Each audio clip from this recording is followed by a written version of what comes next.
অতীতের বস্তাপতা সমস্ত রাজনীতিকে পায়ের তলে ফেলে দিতে চায়। এই রাজনীতি বাংলাদেশে অচল। এই রাজনীতির পাহারাদারি যারা করতে পারবে তারা অচল মালে পরিণত হবে।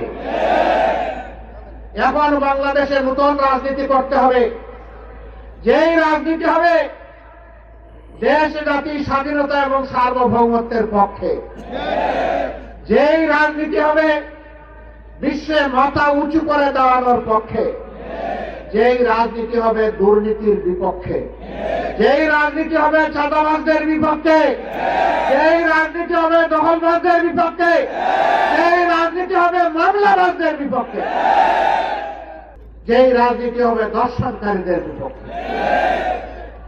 আমরা বারবার বলে আসছি, আমরা আমাদের দলের বিজয় চাচ্ছি না, আমরা চাচ্ছি 18 কোটি মানুষের বিজয়। এই বিজয়ই হবে আমাদের দলের বিজয়। আর এই বিজয়ের পথে বাধার যত দেয়াল তুলে দেয়া হবে, এই যুবকরা লাঠি মেরে সমস্ত দেয়াল ভেঙে চুরমার করে দেবে। কেউ যেন নিজেকে অতিরিক্ত ধূর্ত না ভাবেন। জনগণ এখন তার নিজের বুঝটা বুঝতে শিখেছে। কাউকে আর ছাড় দেওয়া হবে না। কোন কালো হাত সামনের দিকে এগিয়ে আসলে সেই কালো হাত জনগণ অবশ করে দেবে। কালো টাকার বিনিময়ে মানুষকে কেনার দুঃসাহস দেখালে তাদের মুখে ছাই মেরে দেওয়া হবে।